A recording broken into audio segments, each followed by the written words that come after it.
chers téléspectateurs, nous sommes très heureux de venir partout où vous nous suivez pour votre nouveau numéro du magazine Genre et Volontariat. Dans le cadre du mois de la femme, nous venons vers vous. Le thème a été donné, donc la femme, même droit par rapport au travail en 2030. Et nous allons parler d'un cas spécifique qui est de la RDC. Et là, sans plus tarder, je vais vous présenter mes invités de notre magazine. Primeur aux femmes, je vais commencer par mon extrême droit. Vous avez Madame Emmanuela Zandi, qui est de la plateforme des jeunes filles, et c'est parmi les femmes leaders qui parlent pour le droit de la femme.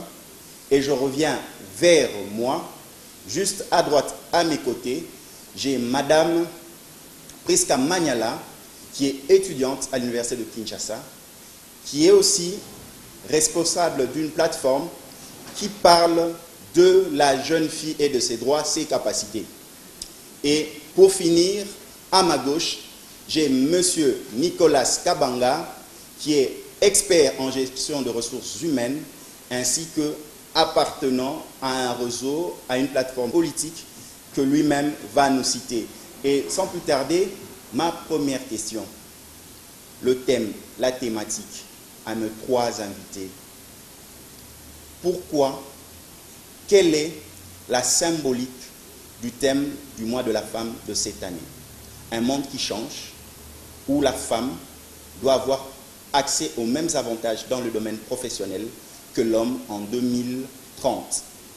Je commence avec Madame Emmanuela. Votre symbolique par rapport au thème? Je crois que c'est un très bon thème au départ, puisque ça relève certaines questions liées au travail de la femme, mais aussi à l'égalité de la femme dans tout ce qui se passe dans le milieu professionnel. Et donc, moi, je pense que c'est un thème qui peut faire avancer les choses. Donc, si on y travaille vraiment, donc, je pense que c'est un bon thème. Et là, je vais passer du côté d'un homme. En tant qu'homme, ce thème, on insiste sur l'emploi, le monde professionnel de la femme. Quelle est la symbolique de ce thème? En RDC, les statistiques démontrent qu'il y a plus de femmes que d'hommes dans notre pays. Et nous sommes un pays qui traverse depuis bientôt plus de 15 ans des difficultés avec l'insécurité qui est à l'est du pays, une instabilité économique. Et la femme congolaise contribue considérablement dans le maintien des ménages. Les femmes qui vendent le pain, les femmes qui font des petits commerces d'étalage au marché, les femmes qui se battent pour trouver un pain, alors que les hommes n'ont pas d'emploi, on ne crée pas d'emploi au pays, contrairement aux statistiques qui nous sont présentées par le pouvoir public. Parler de l'égalité de la femme en milieu professionnel, c'est soutenir déjà ce qui s'est fait en informel, parce qu'en fait, c'est la femme qui contribue à maintenir le ménage. Cette femme, si elle est encadrée en milieu professionnel, si elle est encouragée, elle peut apporter un plus qui peut contribuer à faire avancer pas seulement les choses en milieu professionnel seulement, mais aussi sur le plan économique. Les entreprises créent de la richesse et la richesse contribue à notre économie. Donc soutenir cette femme en milieu professionnel, ce serait aussi donner un tonus à notre économie. Très bien dit, Monsieur Nicolas, je reviendrai vers vous. Et là, je me tourne vers une étudiante. Pour ce mois, un regard par rapport à la parité dans le monde professionnel d'ici 2030. Mais en tant qu'étudiante, est-ce que l'étudiante congolaise, la jeune fille congolaise à l'université, se donne suffisamment les moyens pour réussir? Comment ça se passe? Voilà. Je suis étudiante à l'université de Kinshasa, mais je ne répondrai pas aussi facilement seulement en tant qu'étudiante, mais puisque je suis aussi ministre chargée de genre au sein du gouvernement des étudiants de cette faculté, lorsque je vois les filles, les jeunes étudiantes filles qui ont accès à l'université, s'il faut être réaliste, je dirais que c'est difficile d'atteindre ce thème qui veut que nous puissions arriver à la parité en 2030. Mais je pense bien que si on décidait vraiment de se battre et d'investir dans la jeune étudiante congolaise, cela est possible 2030, peut-être pas à 50%, mais à 45%, probablement. Emmanuel, tu as quelque chose à ajouter?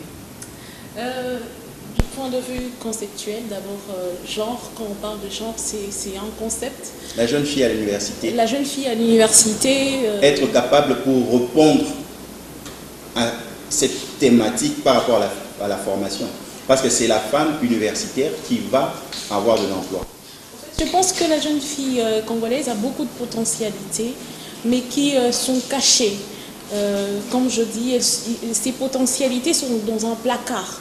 Alors il faut vraiment réveiller la jeune fille congolaise, parce que ce n'est pas seulement les hommes qui vont apporter cette parité, ces 50% d'égalité, mais c'est aussi le réveil de conscience de nous, les jeunes filles, pour arriver à l'aboutissement ou à l'accomplissement de ce thème exactement. Si on prend votre cas, vous êtes journaliste à Internews, est-ce que vous pensez que votre statut professionnel est dû à la parité ou à la capacité?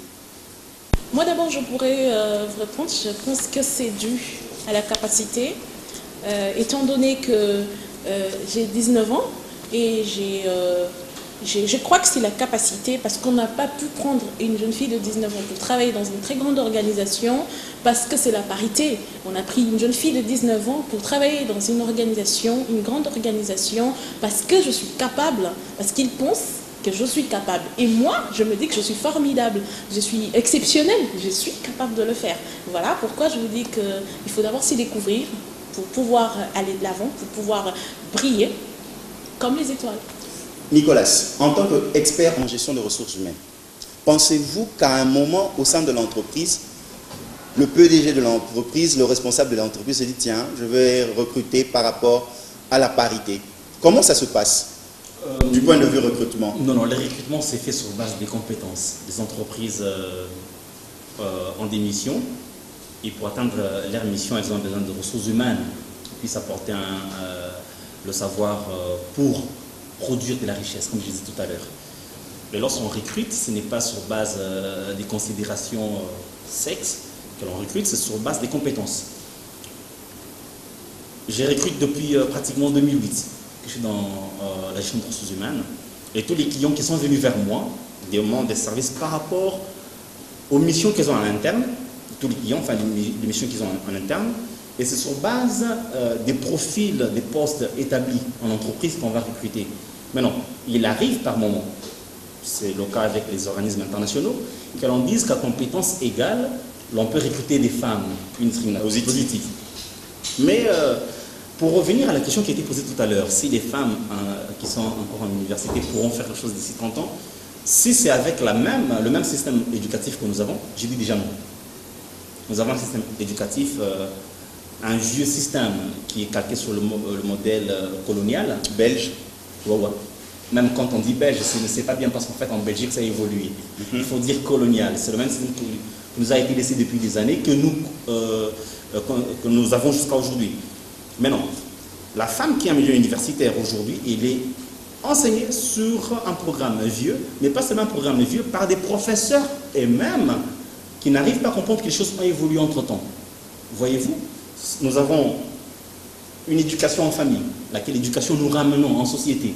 Dans nos familles d'abord, les femmes sont ce qu'elles sont dans nos familles, n'est-ce pas? Vous avez deux personnes, une femme et un homme, on enverra la femme, la fille, faire la vaisselle, ce que le garçon ne peut pas faire. Mais plus loin, ces modèles est repris dans une université. Nous avons vu des choses, je peux en parler, je crois, des sextapes des professeurs d'université avec les filles. La même chose ne se font pas avec les professeurs dames et les jeunes garçons. Nous ne voyons pas ça.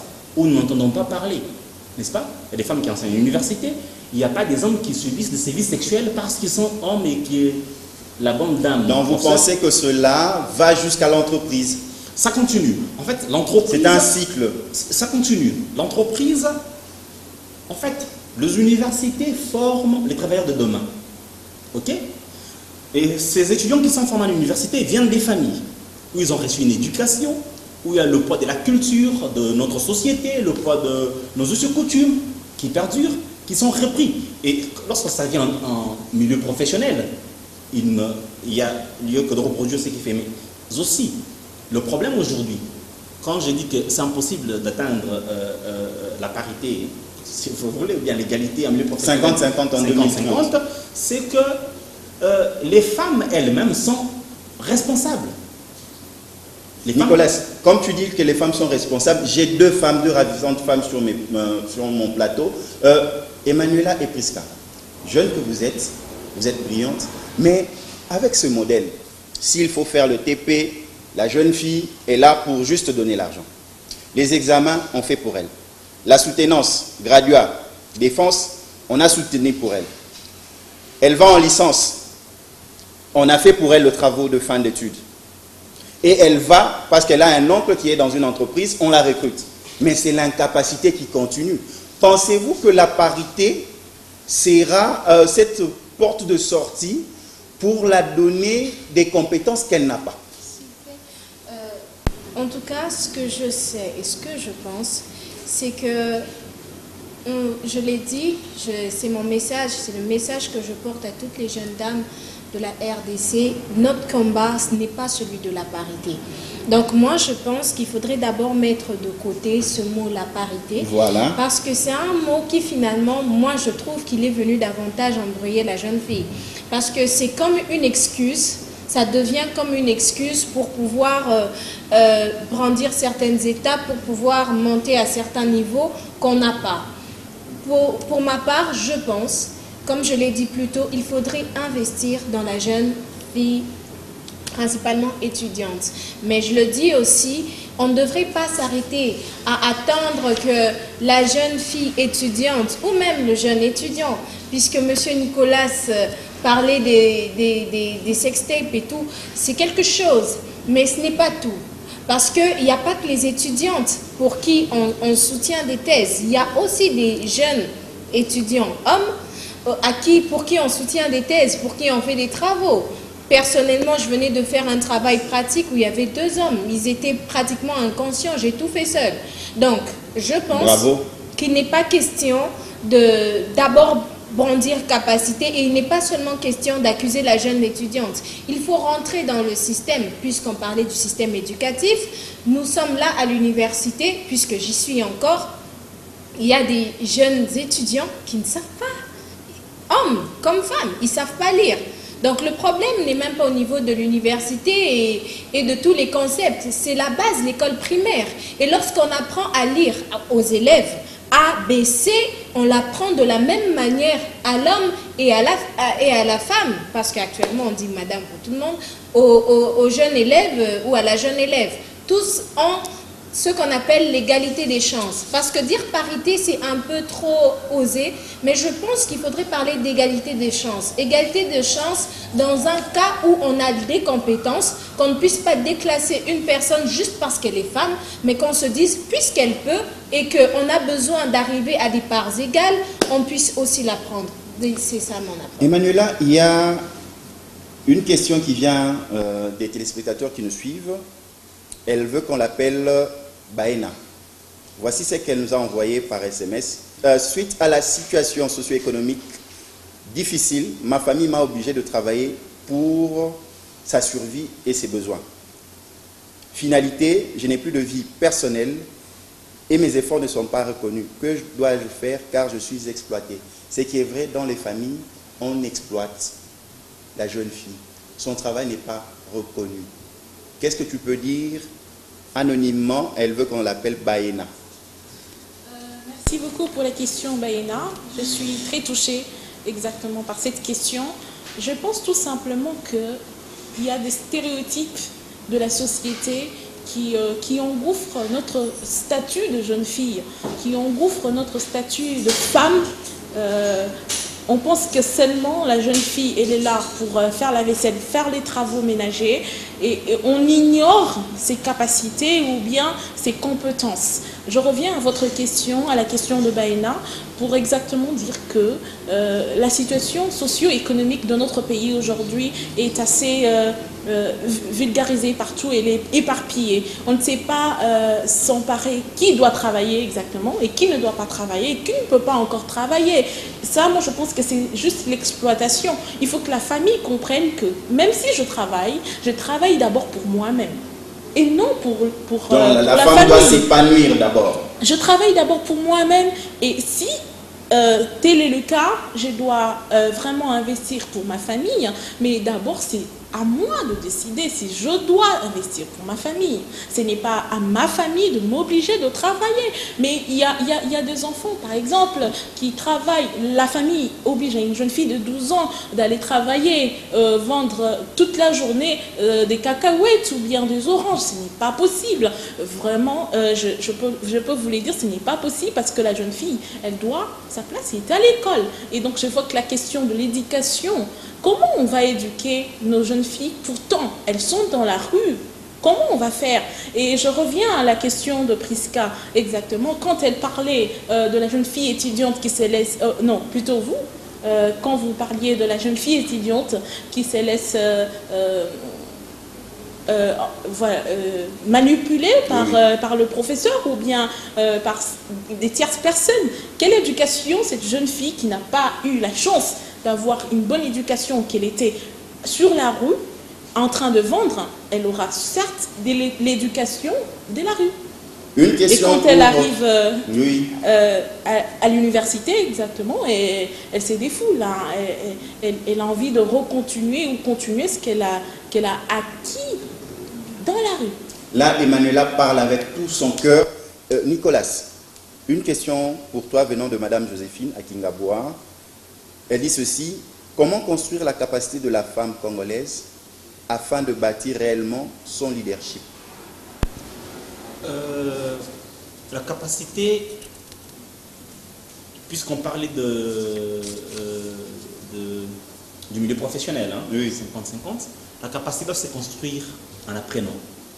Hein, les compétences, ce soit ce qu'on étudie lorsqu'on est encore dans le système éducatif.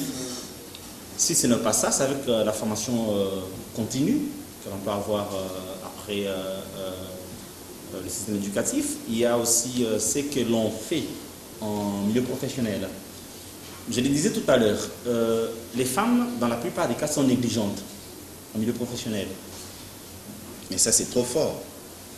Je sais de quoi je parle. Je suis dans les ressources humaines. Il m'est arrivé d'encadrer des stagiaires, hommes comme femmes. Il m'est arrivé de superviser des agents, hommes comme femmes. Il m'est arrivé de recruter. Il m'arrive de le faire régulièrement. Et en milieu professionnel, les femmes, écoutez, vous êtes là au bureau, vous travaillez dans la gestion des ressources humaines, vous avez 2 personnes qui viennent en stage, hommes comme femmes, vous leur donnez des manuels qui ont trait aux ressources humaines, et bien, revenez voir la femme après. Posez des questions sur ce qu'elle a lu. Les femmes, leur passe-temps, c'est papoter sur ce qu'elle a regardé sur Novelas hier, dans la plupart des cas. J'ai du respect pour vous, un profond respect. Vous avez 19 ans, coup de chapeau, je vous imaginez à mon âge peut-être, mais j'ai un profond respect pour vous, mesdames. Mais en milieu professionnel, c'est autre chose. Ok, on parle Novelas, là où les hommes se cultivent. Nous sommes tous connectés sur nos téléphones. Que font les femmes avec leur internet? On est sur Facebook, WhatsApp, on ne va pas sur Google pour faire des recherches. On ne va pas s'instruire. Ça, c'est les femmes en milieu professionnel. Et pour construire ces capacités, il faut apprendre. Il faut apprendre. Vous savez, pourquoi les femmes sont à la solde de ces personnes véreuses en milieu professionnel? Mais tout simplement parce qu'elles n'ont pas quelque chose à faire valoir dans la tête. Une femme intelligente, une femme qui connaît faire son travail, l'homme n'aura pas le courage de venir l'importuner. On profite de ces femmes qui sont faibles. Et la seule façon de construire cette intelligence, c'est d'apprendre. Les compétences, les capacités se construisent en apprenant. On apprend soit quand on est à l'université, on néglige pas ses études, on les fait sérieusement. Je parlais pas plus tard qu'hier, je crois, avec une jeune dame que je respecte aussi. Elle a 17 ans à l'université. La bonne demoiselle me raconte une histoire d'une amie en groupe, ils sont en train d'étudier. L'amie ne comprenait absolument rien, mais quand on l'invite, mais viens, on va réfléchir ensemble. Ah, t'es pas si. Ça, c'est la femme. Les hommes, nous fournissons des efforts. Nous fournissons des efforts là où il faut étudier. Nous étudions sérieusement dans la plupart des cas. En milieu professionnel, les hommes savent que la seule façon pour lui de se maintenir ou bien de gravir les échelons, c'est en prouvant qu'on est capable de faire quelque chose. Et les hommes contribuent avec ça. Malheureusement, les femmes comprennent. Malheureusement, je l'ai dit, il y en a qui sont faibles, qui font perdurer les systèmes. Elles se disent que je n'ai pas les capacités intellectuelles, j'ai d'autres capacités que je peux faire valoir. Et ça met en difficulté les autres femmes qui viendront par la suite. Si c'est le même manager qui a usé de ces pratiques, que l'on condamne tous, bien sûr, mais attends, ça ne se fait pas au grand jour, ok? Et si les femmes qui viennent après, qui ont des capacités, elles peuvent être mises en difficulté tout simplement parce qu'il y a eu des personnes, c'est pour rester poli que je n'aimerais pas les qualifier d'idiotes, excusez-moi. Donc, ces personnes font perdurer un système mauvais et ça s'installe. Donc, à la dame qui pose la question, la seule façon pour elle de construire les capacités, c'est d'apprendre et apprendre sérieusement. Parce qu'en fait, les milieux professionnels, comme je les considère moi, c'est une sorte de jungle où seuls les plus forts peuvent se maintenir. Nicolas, là, je passe de Nicolas à Prisca. Prisca, tu vas rebondir par rapport au propos je vous avais dit, c'est un protagoniste, hein, donc vous sentez vraiment il pique. J'ai inventé les femmes. Prisca, est-ce que ça ne vient pas des familles? Parce que la question, comment faire pour que le combat de la parité ne soit plus parité, mais capacité? Est-ce que ce n'est pas depuis la famille? Il faut la hausse et la liba là.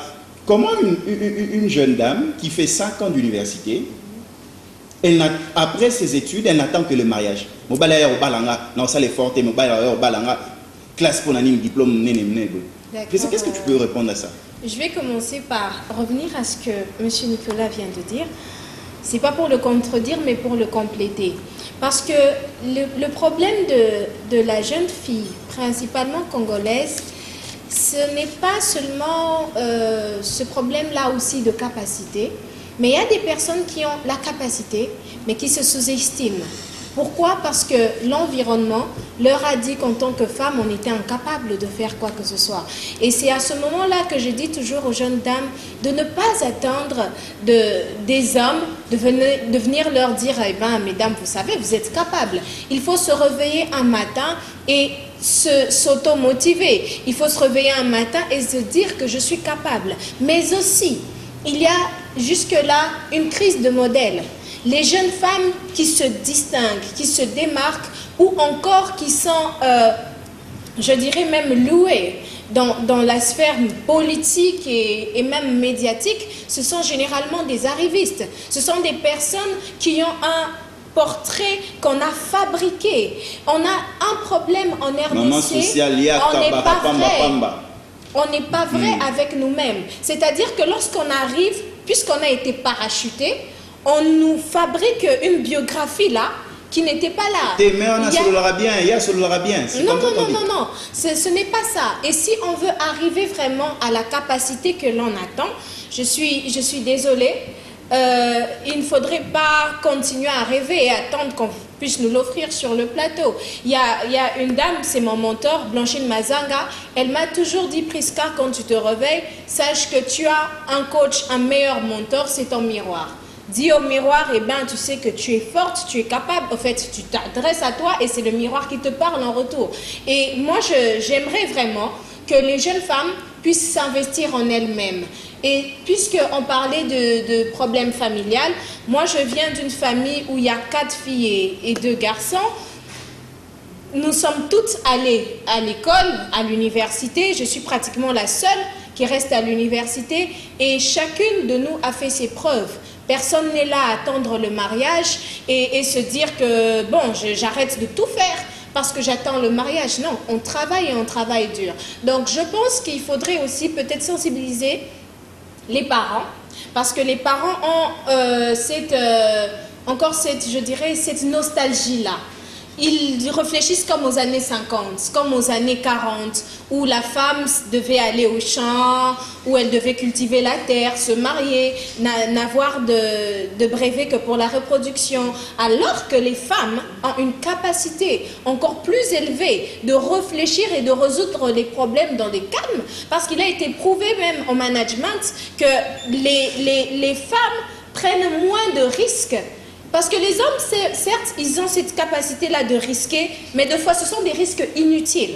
C'est une étude qui a été faite, tandis que lorsque une femme prend un risque, c'est un risque utile, mais aussi c'est un risque qui vaut la peine, qui ne part pas faire courir l'entreprise dans la faillite. Donc je pense que c'est aussi un problème de famille, d'où il faudrait quand même aussi relever le niveau. Mais je dirais aux jeunes dames, attendez, si votre maman est née en 1940, n'attendez pas qu'elle saute jusqu'à l'époque des nouvelles technologies. Alors vous, libérez-vous. Parler aux parents, je sais qu'en RDC, c'est un vrai problème, le dialogue. En Afrique, d'ailleurs, c'est difficile le dialogue parent-enfant, mais je pense que, puisqu'on évolue, on doit un jour se lever, prendre la parole et dire « Maman, s'il te plaît, avec tout le respect que je te dois, ma place n'est pas seulement dans le mariage. » Parce que même quand on va dans ce mariage, on va donner des enfants. Quelle est l'éducation qu'on va leur offrir si on n'a pas une tête qui puisse pouvoir élever ces enfants et les emmener au bon niveau? Et là, je vais vers Madame Emmanuela. Madame Emmanuela, comment conscientiser les femmes à dénoncer les harcèlements psychologiques et sexuels qu'elles connaissent dans le ménage, dans les lieux professionnels? Comment? Qui relève aussi de tout ce que je fais chaque jour. Comment conscientiser? Ben, je ne sais pas. Je pense que la femme qui est harcelée, la femme qui est violée, elle doit d'abord apprendre, elle doit savoir qu'est-ce que le viol, qu'est-ce que les harcèlements apportent de négatif dans sa vie, après le viol ou après les harcèlements. Moi, je pense que les viols, ce n'est pas seulement quelque chose de physique, ce n'est pas seulement quelque chose de psychologique, c'est aussi physiologique. Et là, j'en veux dire à tous nos téléspectateurs que moi, je suis une fille, j'ai été violée, je sais qu'est-ce que ça signifie. Donc, vous avez été violée. J'ai été violée et je sais ce que ça signifie. Conscientiser les femmes à dénoncer, il faut d'abord qu'elles sachent ce qu'il y a après ces viols. Il y a la discrimination, mesdames, il y a des problèmes physiologiques que la plupart d'entre nous ne le savent pas. Par exemple, il y a des problèmes de traumatisme, il y a des problèmes de traumatisme, il y a les stress qu'on a qui va à un niveau élevé, qui peuvent être même vus plutôt par IRM, les examens IRM. Et donc ce stress peuvent créer dans notre organisme certains symptômes de cancer, par exemple, certains symptômes de problèmes de respiration, puisqu'on est aliéné à une certaine vie. Je m'en vais tout à l'heure vous dire que quand on est harcelé quand même c'est encore un peu dérisoire, mais quand on est violé, on a des troubles extrêmes. Et puis les viols, c'est un crime. Il y a un crime. Et moi, quand je vous dis que j'ai été violée à 7 ans, j'ai dit que c'est presque la pédophilie. Et quand j'épèse un peu le mot, j'ai dit que c'est la pédocriminalité. Parce qu'on ne comprend pas comment, quand vous parlez de ménage, un enfant de 7 ans dans le ménage peut être violé. Et allons dans le milieu professionnel. Quand votre patron, par exemple, vous fait la cour et vous harcèle, par rapport à, il veut voir votre nudité, ou bien il a un objectif donné, on ne sait pas lequel, négatif. Et donc, il faut savoir qu'est-ce que votre silence peut vous coûter. Votre silence vous coûte toute une vie. Votre silence vous coûte des millions que vous auriez pu avoir si vous aviez donné votre voix, vous avez dit en toute clarté, écoute, moi, tu ne me touches pas. Si tu le fais, je vais à la police, je le dis. Quand j'ai été violée, je vais à la police, je dénonce.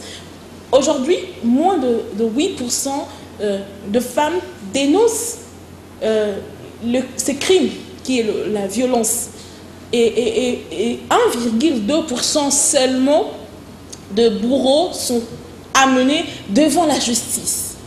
Et donc, c'est vrai que c'est un grand problème. C'est un très grand problème auquel on devrait vraiment, notre gouvernement et nous-mêmes les femmes et les hommes aussi, devrions nous mettre ensemble et trouver des solutions sur ces problèmes parce que ce n'est pas normal, ce n'est pas normal.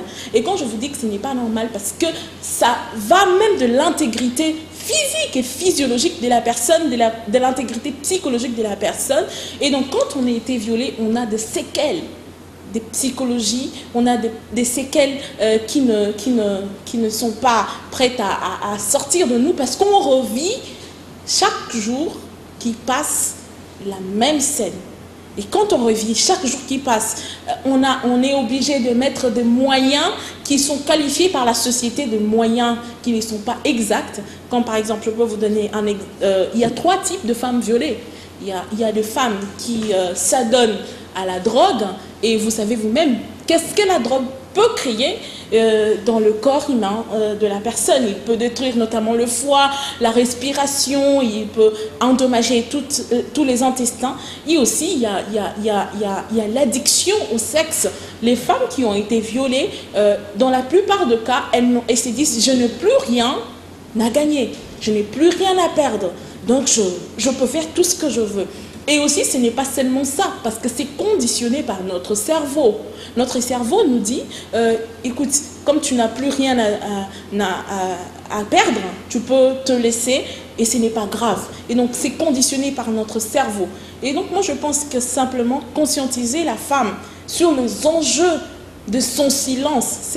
Les silences, c'est vraiment une chose très à bannir aujourd'hui. Par rapport à des questions de violence sexuelle, moi je pense tout simplement qu'on devrait bannir ces silences. Et bien, je précise que ce n'est pas facile d'en parler non plus. Ce n'est pas facile d'en parler. Et donc, on devrait, normalement, je demande au gouvernement, s'ils sont en train de me suivre maintenant, je voudrais que vous puissiez trouver de cliniques psychologiques pour les personnes vivant la prise en charge de femmes violées. Oui, parce que quand il y a la prise en charge, on peut secourir les femmes qui ont été violées. Mais quand il n'y en a pas, en tout cas, je ne pense pas que notre pays, et donc comme on est en train de parler de genre, je pense que ça ne restera qu'un simulacre parce qu'on n'a pas les femmes capables. Quand on parle de 500 000 femmes aujourd'hui, je pense que les nombres a vraiment évolué, même si les rapports du gouvernement nous disent que le nombre a vraiment baissé. C'est parce qu'il n'y a pas de protection des personnes victimes. Quand on est victime, on n'a plus envie d'en parler. D'antan, les gens pouvaient quand même en parler. Mais aujourd'hui, on constate que quand tu en parles, c'est toi qui te mets dans l'embarras. C'est toi qui est poursuivi par le bourreau. On veut te kidnapper, on veut te violer, te revioler, donc tu n'es pas protégé. Et donc moi je pense tout simplement que la meilleure façon de conscientiser les femmes, c'est qu'elles brisent les silences. Briser les chaînes du silence face au viol. Le magazine Genre et Volontariat dénonce à haute voix toute forme de violence faite à l'endroit de la femme parce que c'est inacceptable. Là déjà c'est la fin. Nous avons vraiment laissé Madame Emmanuela vraiment déballer avec sincérité du cœur. C'est vrai que c'est choquant, ça fait mal. Vraiment il faut dénoncer cela. Nicolas, nous tendons déjà vers la fin. En 1 minute, est-ce que d'ici 13 ans, est-ce que la femme aura les mêmes avantages que l'homme dans le milieu professionnel? Parce qu'il ne reste que 13 ans. Je suis secrétaire national en charge de la communication du parti politique Ensemble Changeons le Congo, un parti libéral où nous prônons le libéralisme sur le plan économique. Et dans ce système libéral, nous promouvons l'initiative privée et la méritocratie. Donc, c'est possible d'avoir ce système si nous avons un gouvernement qui comprenne qu'il faille promouvoir les initiatives privées, mais pas seulement ça. Un gouvernement qui mette en place un système éducatif qui tente à donner les chances, et, enfin, cette égalité des chances et aux femmes et aux hommes, mais aussi un programme au niveau national pour conscientiser les ménages, parce qu'en fait, le problème vient d'abord de nos familles. Si le pouvoir public, les acteurs de la société civile qui militent pour le droit des femmes et ceux qui sont en entreprise peuvent prendre conscience, parce qu'en fait, si la femme arrive à avoir les mêmes droits en milieu professionnel avec l'homme, ce ne sera que soutenir l'activité économique et le développement du pays. Donc c'est possible, mais à une seule condition, que la femme fasse ce qu'elle est en mesure de faire pour faire avancer les choses. Prisca, en 1 minute, c'est vraiment la fin, nous tendons vers la fin. Est-ce qu'en 2030, possibilité d'avoir l'égalité de sexe dans le monde professionnel? Dans le monde professionnel, je crois qu'avec plus on envoie les filles à l'école, plus il y a de filles qui vont à l'école, je crois que si on s'assure aussi qu'elles puissent s'investir en elles-mêmes, comprendre qu'elles ont quelque chose dans la tête à offrir à la nation, à offrir à l'Afrique et au monde entier, oui, je crois qu'on peut avoir 50% de femmes capables et compétentes dans le milieu professionnel, des femmes qui puissent s'imposer comme une graine dans la terre, donner des fruits, dans la terre comme une graine, devenir un arbre, donner des fruits qui vont donner d'autres arbres et des fruits. Et pourquoi demain ne pas avoir une forêt, une panoplie des femmes qui soient capables de relever ce pays et d'assurer un avenir meilleur à notre Forêt de femmes, forêt. Forêt de femmes leaders. Et Manuela, en 1 minute, est-ce que c'est possible? Nous avons presque fini. Est-ce que c'est possible en 2030? Je pense que c'est possible si seulement la femme revenait au pagne, comme un concept, je vais l'expliquer. Si la femme revient au pagne, parce que le pagne d'antan a été considéré comme la valeur, la dignité, si la femme revient à sa dignité et à sa valeur, que d'antan elle avait, aujourd'hui je pense que c'est très possible parce qu'elle aura non seulement à cultiver ses capacités, ses potentialités, mais aussi elle va faire de grandes choses parce qu'on a besoin de femmes capables. On ne voudrait pas mettre de femmes parce que seulement Prisca a dit qui parachutent, mais on voudrait les femmes qui raisonnent, les femmes qui réfléchissent. 2030, en tout cas, moi, je vois un pays, notre pays vraiment évoluer par rapport à ces thèmes. Et pas comme l'Occident, bien sûr, parce qu'on ne voudra pas comme l'Occident. On est dans un système africain et donc voilà, je pense que ça peut aller. Nous avons reçu pour vous Nicolas Kabanga, Emmanuela Zandi ainsi que Prisca Maniala. Quant à moi, je vous dis merci, à la prochaine. Merci pour le soutien de ce magazine par le DG, l'honorable Clément Zaou. Merci à toute l'équipe. Merci à Kadeboué. Merci à tout le monde qui était là avec nous. Et je vous dis un grand merci. À la prochaine. Ciao.